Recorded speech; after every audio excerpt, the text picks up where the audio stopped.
Chances are you have trees in your backyard or down your street or on your farm. In Canada, it's pretty hard to get away from trees. But it's not hard to take trees for granted. We know they supply lumber and plywood and birds build nests in them, but I don't think we quite appreciate the majesty of trees. A tree is a magnificent thing. It breathes, cleans the air, talks to other trees and even other creatures. Probably the reason we don't have more respect for trees is that we don't understand their language. Trees have powerful defense mechanisms, too. If they're attacked by insects, they can pump some foul-tasting juice into their sap that the insects won't like. If an insect bores into the trunk of a healthy tree, the tree just increases the flow of heavy sap out the hole and pushes the insect or its larva back out. The ability to communicate helps trees fight off invaders, too. The communicating is done by special compounds called semiochemicals. These are complex chemicals given off by many living things, even humans, that carry a specific non-verbal message.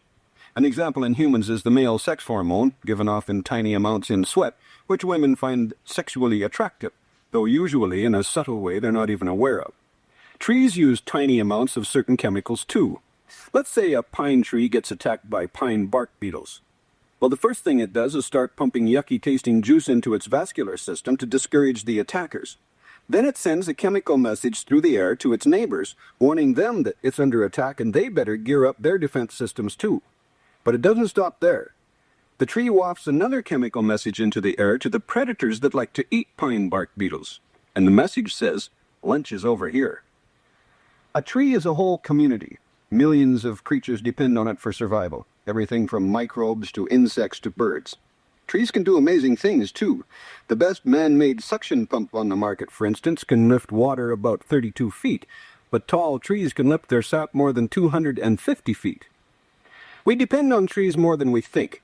We know they breathe carbon dioxide and give off oxygen, but they clean our air, too. In fact, a single acre of trees can take about 13 tons of dust and industrial gases out of the air every year.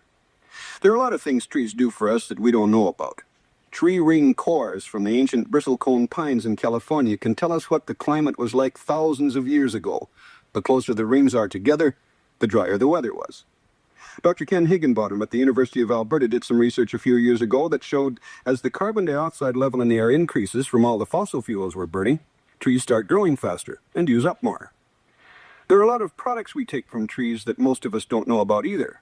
We know trees give us lumber and paper and things like that. And if we really thought hard, we might come up with maybe cellophane. But that's about it.